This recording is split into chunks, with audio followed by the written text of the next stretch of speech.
Olá, seja bem-vindo a mais esta reflexão sobre as afeições religiosas.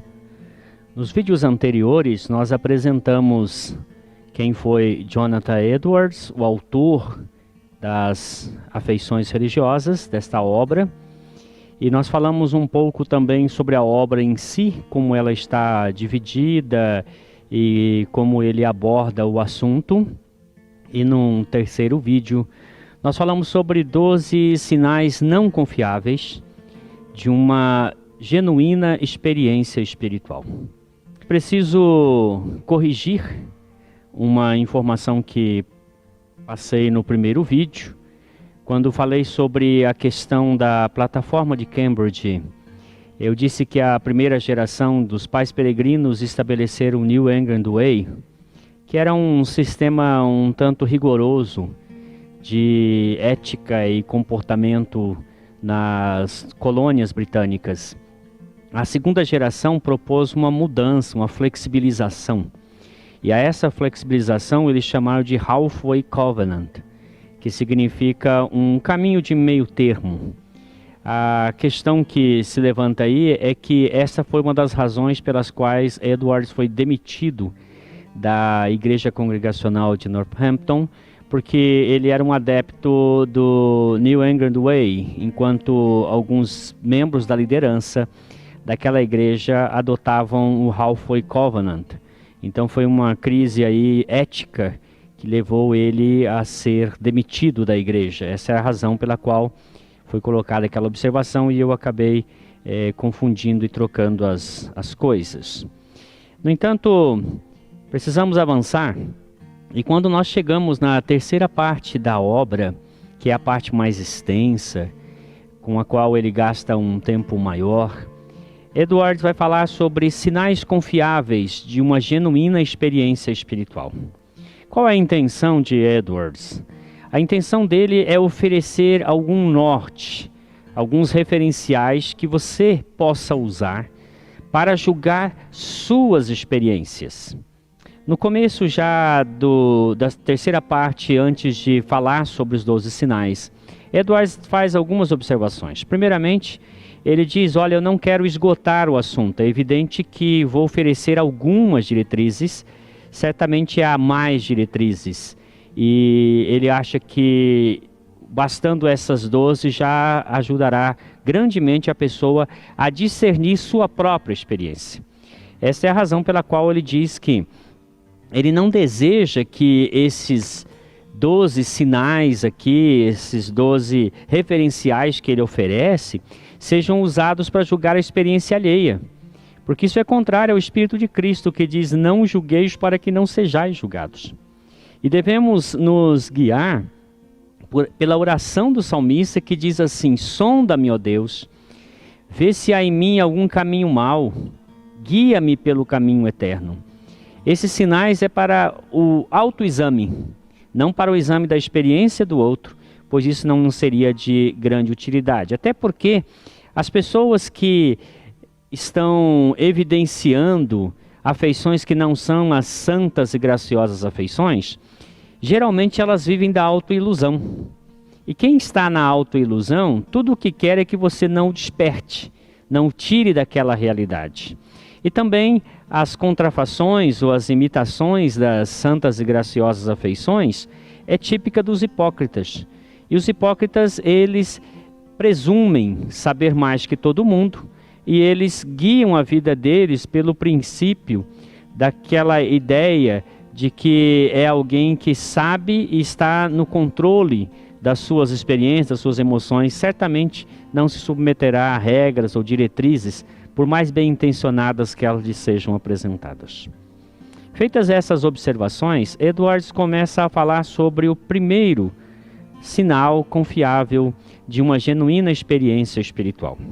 Vamos tentar entender aqui que ele está dizendo assim, se de fato a sua experiência ou a minha experiência foi uma experiência com o Espírito Santo de Deus, nós evidenciaremos sinais, e esses sinais são as afeições religiosas. E quais são esses sinais? O primeiro sinal que ele apresenta é fonte divina e sobrenatural. Na verdade, o que ele quer dizer é que a pessoa que tem uma experiência genuinamente espiritual, aquela produzida pelo Espírito Santo, ela tem consciência de que o que se opera nela não é um artifício humano, ou seja, não é algo humanamente produzido, mas é algo produzido pelo Espírito de Deus. O apóstolo Paulo escreve aos Coríntios, sua primeira carta, capítulo 2, a partir do verso 12, ele diz assim: Ora, nós não temos recebido o Espírito do mundo, e sim o Espírito que vem de Deus, para que conheçamos o que por Deus nos foi dado gratuitamente. Disso também falamos, não em palavras ensinadas pela sabedoria humana, mas ensinadas pelo Espírito, conferindo coisas espirituais com espirituais. Ora, o homem natural não aceita as coisas do Espírito de Deus, porque eles são loucuras, e não pode entendê-las porque elas se discernem espiritualmente. Porém, o homem espiritual julga todas as coisas, mas ele mesmo não é julgado por ninguém, pois quem conhece a mente do Senhor que o possa instruir? Nós, porém, temos a mente de Cristo. Edward ressalta que a primeira experiência de natureza espiritual que a pessoa é objeto é o nascer de novo. E quando alguém nasce de novo, nasce do Espírito. E ao nascer do Espírito, essa pessoa se torna morada do Espírito, santuário de Deus no Espírito. Ele recebe o Espírito Santo. E a partir dali, então, tendo nascido de novo, ele recebe um novo sentido de vida. Ele percebe que o Espírito Santo passa a ser o seu guia, seu orientador. De maneira que as experiências que ele tem com o Espírito Santo confirmam para ele a realidade da ação sobrenatural do Espírito Santo em seu coração. Então, essa pessoa não tem dúvidas. Essa pessoa entende perfeitamente que aquilo que está acontecendo, a experiência que ela está tendo, não é produto de uma técnica, de uma manipulação, de algo que é produzido humanamente, como se fosse uma imitação do agir do Espírito Santo de Deus. Jesus diz a Nicodemos que aquele que é nascido do Espírito Santo, ele é como o vento, que sopra aqui, ali, você não percebe, todavia ele tem esta liberdade. Assim, o Espírito Santo agindo no coração do cristão, dá a ele um sentido novo de vida, uma nova percepção a respeito de Deus, a respeito de si mesmo, do mundo que o rodeia e da preciosidade das Escrituras. Este é um detalhe que Edward chama atenção, porque havia em seu tempo um movimento como o dos Quakers, que enfatizava a chamada voz interior. E Edward diz, não é isso exatamente que eu estou falando. Eu estou falando daquela confirmação do Espírito Santo em relação à veracidade daquilo que é colocado pelo Espírito nas Escrituras. Então, um retorno às Escrituras e enfatizando que a experiência, ela não é a última palavra. A última palavra ainda pertence às Escrituras. O efeito desse novo sentido é que a pessoa passa a ter um amor renovado por Deus, um ódio, aversão ao pecado e uma busca incessante por santidade. Esse será um dos outros sinais a ser salientado por ele. O segundo sinal da operação do Espírito Santo no coração daquele que foi regenerado é que o Espírito produz nessa pessoa, a partir da experiência que ela teve, uma atração a Deus e seus caminhos por amor a eles, ou seja, por amor a Deus e aos caminhos de Deus. A pessoa se sente atraída por Deus, pelo próprio Deus. Nos seus dias, havia uma tese que corria na Inglaterra, e foi objeto então de uma das suas obras, chamado A Natureza da Verdadeira Virtude, que dizia que o homem é sempre movido por amor próprio. E Edwards concorda no sentido de que o homem natural, sim, ele é movido pelo amor próprio. Mas o homem espiritual, aquele nascido do Espírito Santo, ele é movido pelo amor de Deus. O amor que Deus contempla aquela pessoa nascida de novo e o amor que o Espírito Santo derrama em seu coração. Paulo diz que o Espírito Santo derramou o amor de Deus em nosso coração. Edward se vale da afirmação feita por João, na primeira carta, capítulo 4, verso 19, quando ele diz que nós o amamos porque ele nos amou primeiro. O amor com o qual nós amamos a Deus e aos caminhos de Deus é da mesma natureza do amor que Deus tem por nós.